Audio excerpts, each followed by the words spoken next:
Bonjour, chers concitoyens, bonjour à vous. En tout cas, merci Naïbi que vous allez très nombreux à nous suivre en ce moment. Dans le cadre, il y a réfléchissons ensemble, mais réfléchissons bien.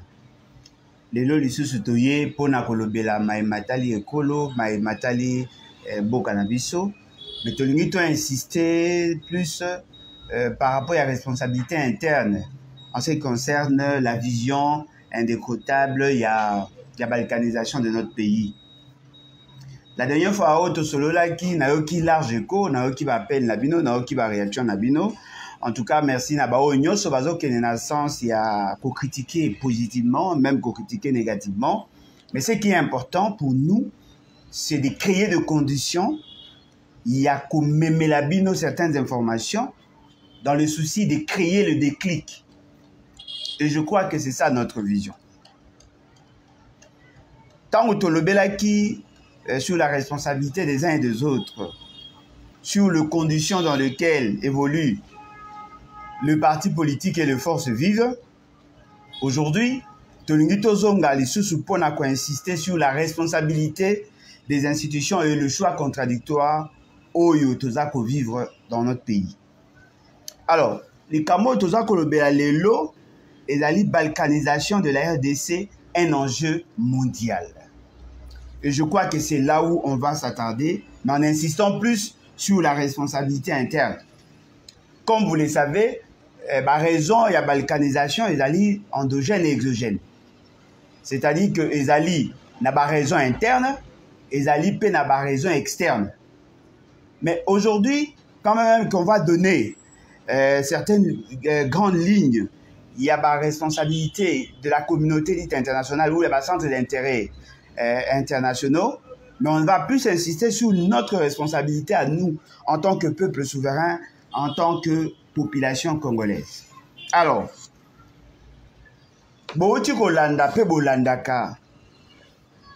la réaction ou les réactions, il y a bao Toruko Benga, décideur du monde. Kalate, Toruko Tala, l'essentiel, il y a anciens dignitaires, ou sinon, les décideurs du monde participer à la 30e commémoration, il y a Bengi génocide, il y a Rwanda. Dans leur communication, Bazakola Kisanabiso, que ce sont les Hutus qui auraient tué les Tutsis. Quand même que c'est discutable, mais nous devons savoir qu'il y a eu plus de 800 000 personnes qui seraient tuées lors il y a Benga génocide. Mais tous ces morts n'étaient pas de Tutsis. Il y avait aussi de Hutus. Ce qui veut dire que les Tutsis ont eu aussi à tuer le Hutu. Mais dans la présentation, Bazakola Kisanabiso, que ce sont les Tutsis qui seraient les victimes. En oubliant que les éléments déclencheurs, il y a situation, il y a Rwanda, et là qui le fait que le Tutsi avait commencé à déstabiliser les institutions animées essentiellement par le Hutu.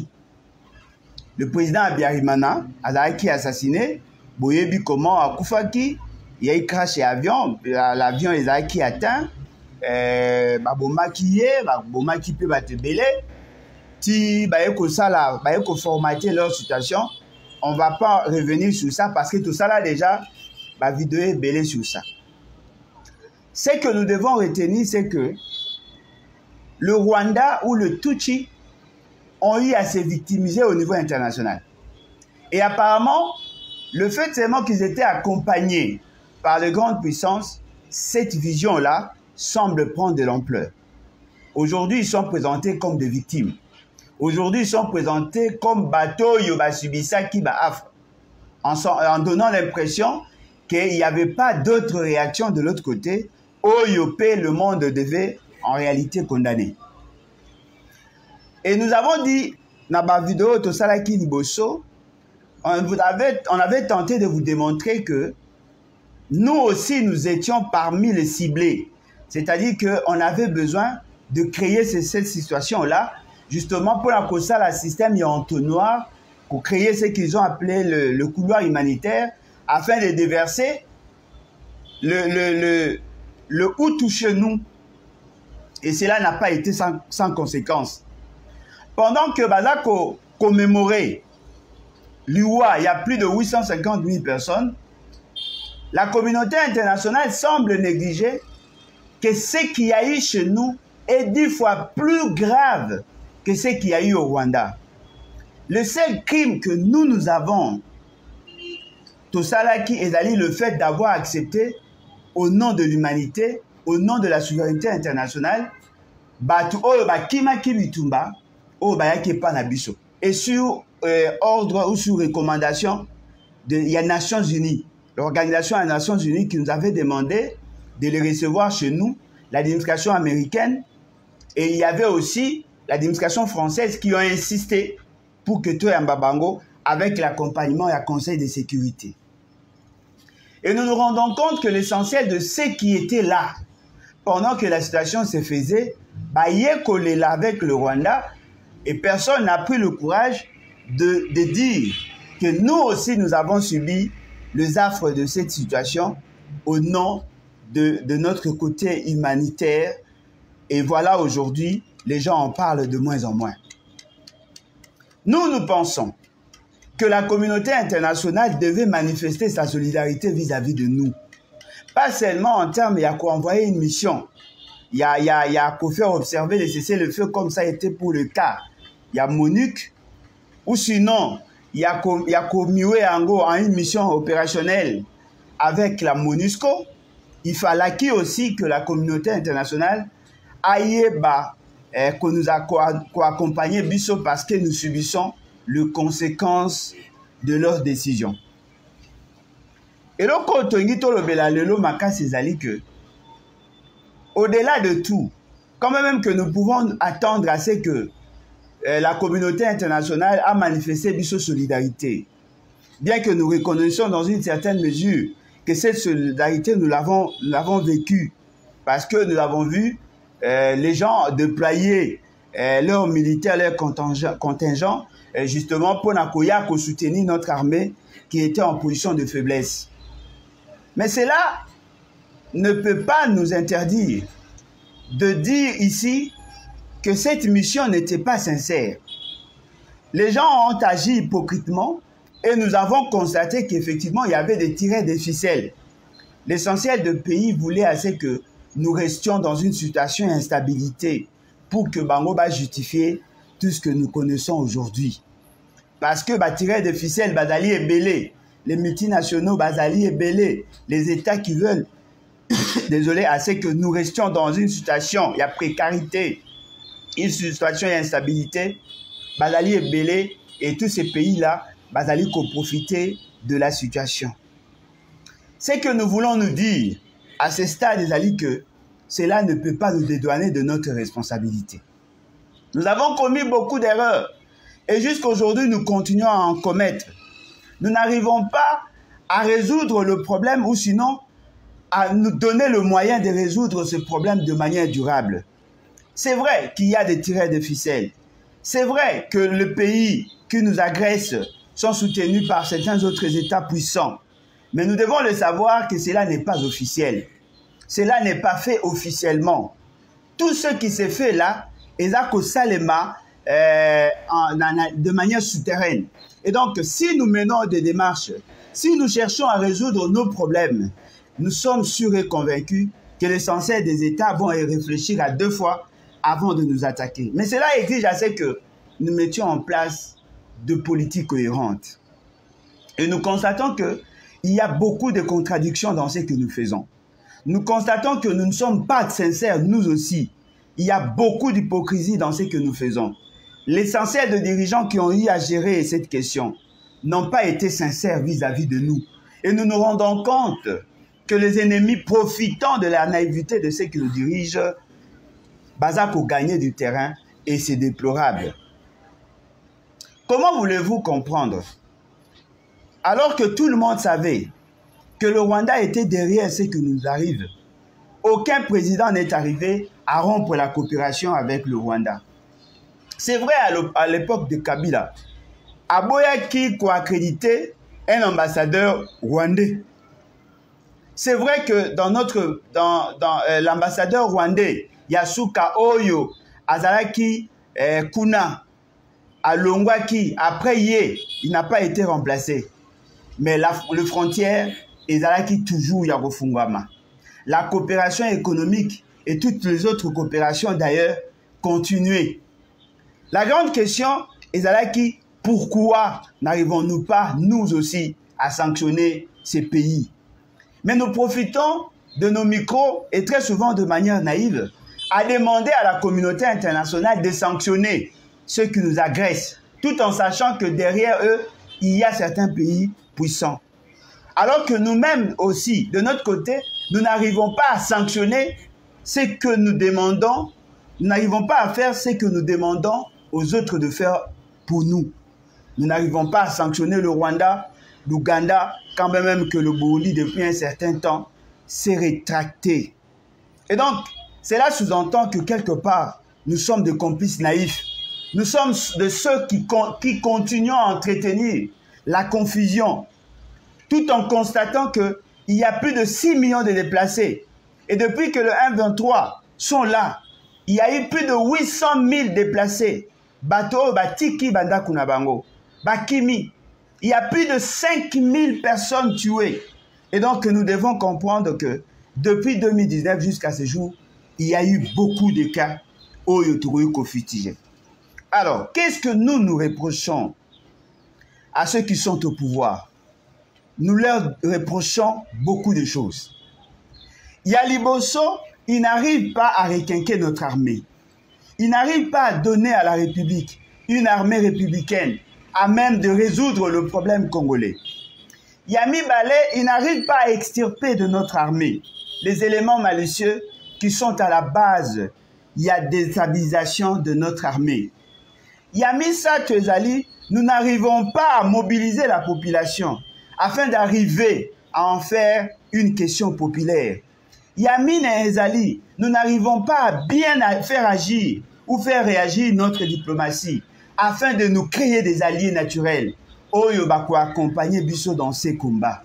Yamita Ezali, nous n'arrivons pas à communiquer au niveau international pour comprendre que s'il y a des gens qui sont chez nous, qui sont arrivés chez nous, c'est justement parce que nous avons été solidaires. C'est justement par souci à humanisme que nous avons accepté ces gens chez nous. Ce qui fait que en international, les gens ne nous comprennent pas. Hier, nous étions des victimes. Aujourd'hui, on nous présente comme des bourreaux. Vous avez tous suivi l'intervention ou le discours, le propos, il y a un ancien président Zuma, le président sud-africain.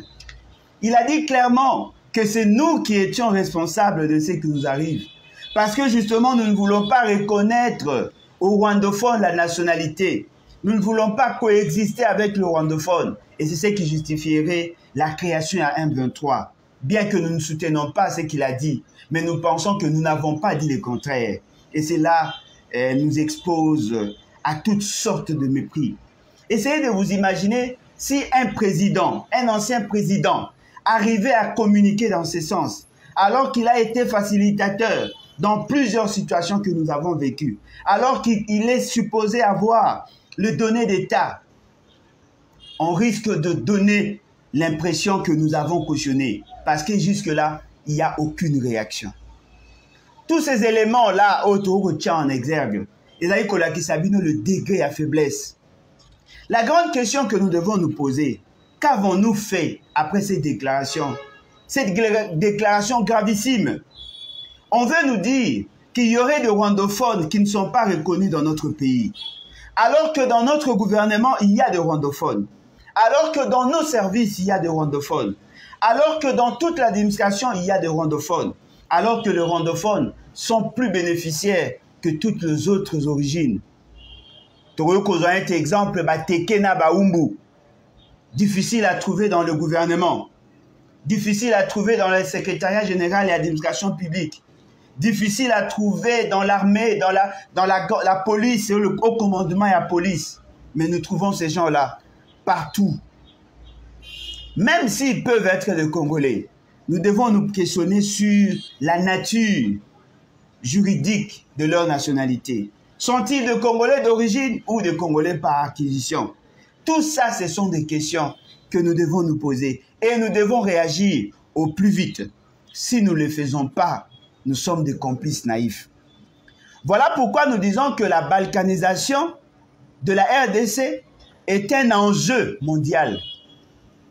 Parce que les gens considèrent que le fait seulement que nous ne voulons pas coexister, cohabiter avec le rwandophone, il faudrait que rendre Bango autonome.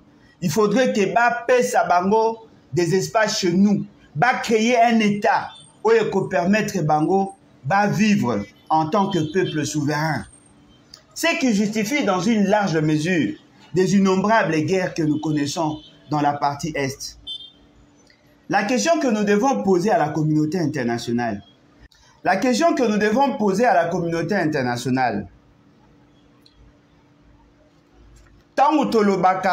nous disons que nous avons 450 tribus, commettons-nous une erreur? Les listes établies par la Belgique, qui nous a gérés pendant des années, a-t-elle été falsifiée? N'est-ce pas que dans notre pays, nous coexistons avec d'autres populations venant d'ailleurs? Les Bazombo, qui sont originaires de l'Angola, doivent-ils aussi exiger de nous la nationalité d'origine et une portion de notre terre? Autant de peuplades venant d'ailleurs, Baza et Namboka Nabiso, devons leur reconnaître la nationalité pour autant? Si nous devons leur reconnaître la nationalité, ça sera quel type de nationalité? Nationalité d'origine ou nationalité par acquisition? Est-ce que celui qui acquiert une nationalité peut-il prendre des armes pour l'exiger? Ce sont là des réalités qui doivent nous pousser à réagir. La grande question que nous devons aussi nous poser, avons-nous commis un péché en les acceptant chez nous à titre de réfugiés? N'est-ce pas là une manière de dire à la communauté internationale que nous ne méritions pas, nous ne devions pas accueillir des gens chez nous au risque d'être sanctionnés? Pourquoi devons-nous porter la responsabilité de tout ce que la communauté internationale nous a exigé? Devions-nous comprendre en son temps que c'était une stratégie justement pour revendiquer ces droits-là? N'est-il pas venu le moment pour que la communauté internationale prenne à bras le corps la question? Parce que nous nous considérons victimes de tout ce qui a été fait. Et voilà, aujourd'hui, on veut nous rendre coupables. Oui, la balkanisation de la RDC est un enjeu mondial. Parce que nous avons vu tous les anciens dignitaires venir célébrer ou commémorer le massacre qu'il y a eu au Rwanda. Mais la grande question que nous devons nous poser, s'il y a le Banyarwanda qui sont chez nous, qui exigerait de portions de terre la reconnaissance et qu'on devrait leur donner une portion de terre, quid alors de Rwandais qui sont chez nous, qui se reconnaissent Rwandais, mais qui sont refusés au niveau du gouvernement rwandais? Devrait-il aussi exiger de portions de terre au Rwanda pour qu'ils soient en osmose avec nous ou sinon créer d'autres États? Ça, ce sont des questions que nous devons poser à la communauté internationale. Alors, Nakati Nabiso Moko, nous devons nous questionner sur notre responsabilité. Bande Kolangai, tant on a le baka, tant on a insisté sur la responsabilité de M. Félix Tshisekedi, Batu Balinga pour comprendre de bisoté. Tolobaka qu'effectivement ce monsieur c'est un traître. Nous pouvons même aller au-delà, c'est un haut traître. Parce que lorsque nous disons que le M23 a été boutiqué par M. Félix Tshisekedi, Batu Bayo Karabiso Likolo Likolo. To démontrer bien que M. Félix Tshisekedi